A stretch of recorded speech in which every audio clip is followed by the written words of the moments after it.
சிவகாசியில் இளைஞர் கொல்லப்பட்ட வழக்கில் கொலையாளிகளை போலீசார் கைது செய்துள்ளார்கள். கடந்த ஆண்டு நடந்த பிரச்சனைக்கு காத்திருந்து பழி தீர்த்தவர்கள் சிக்கியது எப்படி? சிவகாசி ரயில் நிலையம் செல்லும் சாலையில் உள்ள சிவன் கோவில் நந்தவன தெருவில் வசித்தவர் 29 வயதான முத்தையா என்ற முரளி. கட்டிடங்களில் இன்டீரியர் டெக்கரேஷன் செய்யும் வேலை பார்த்து வந்தார். கடந்த 20ஆம் தேதி பணி முடிந்து தன்னுடைய வீட்டின் அருகே அமர்ந்து நண்பர் சுந்தர் உள்ளிட்டவர்களுடன் மது அருந்திக் கொண்டிருந்துள்ளார். அப்போது அங்கு வந்த 2 இளைஞர்கள் முரளியிடம் வாக்குவாதத்தில் ஈடுபட்டு தாங்கள் மறைத்து வைத்திருந்த பட்டா கத்தியால் அவரது முகம் மற்றும் கழுத்தில் சரமாரியாக வெட்டிவிட்டு தப்பினர். இரத்த வெள்ளத்தில் சரிந்த முரளி சம்பவ இடத்திலேயே உயிரிழந்தார். இதனை கண்டு அதிர்ச்சியடைந்த அந்த பகுதி பொதுமக்கள் போலீசாருக்கு தகவல் தெரிவித்துள்ளார்கள். தகவலின் பேரில் அங்கு சென்ற சிவகாசி நகர் காவல் நிலைய போலீசார் உடலை மீட்டு பிரேத பரிசோதனைக்காக விருதுநகர் அரசு மருத்துவக் கல்லூரி மருத்துவமனைக்கு அனுப்பி வைத்தனர்.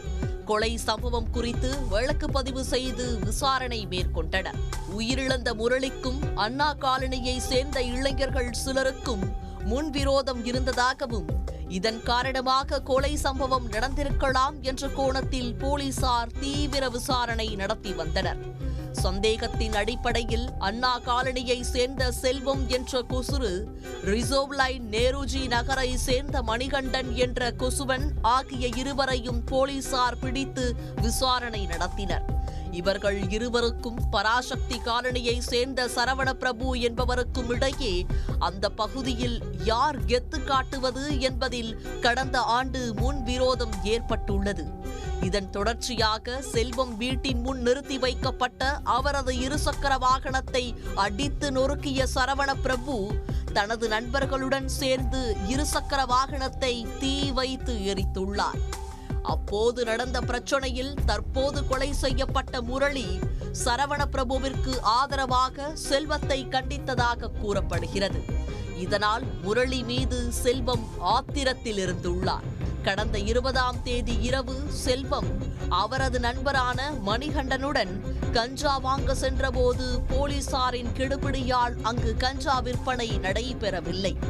இதனால் விரக்தியில் திரும்பிய போது அதே பகுதியில் தனது நண்பர்களுடன் மது அருந்திக் கொண்டிருந்த முரளியை இருவரும் பார்த்துள்ளார்கள்.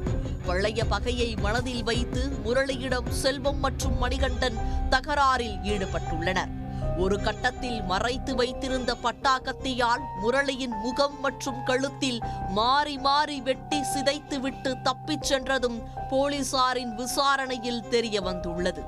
இதையடுத்து இருவரையும் சிவகாசி ஒருங்கிணைந்த நீதிமன்ற வளாகத்தில் உள்ள குற்றவியல் நீதித்துறை நடுவர் நீதிமன்றத்தில் ஆஜர்படுத்திய போலீசார் நீதிமன்றத்தின் உத்தரவின் பேரில் செல்வத்தையும் மணிகண்டனையும் மதுரை மத்திய சிறையில் அடைத்தார்கள். சினிமா பாணியில் ஏரியாவிற்குள் யார் கெத்து காட்டுவது என்பதில் இரு தரப்பினரிடையே ஏற்பட்ட தகராறில் ஒரு தரப்பிற்கு ஆதரவாக பேசிய இளைஞரின் முகத்தை சிதைத்து கொடூரமாக கொலை செய்த சம்பவம் சிவகாசி வட்டாரத்தில் பெரும் பரபரப்பை ஏற்படுத்தியுள்ளது. உடனுக்குடன் செய்திகளை தெரிந்து கொள்ள சன் நியூஸ் பெல் ஐகானை கிளிக் பண்ணுங்க.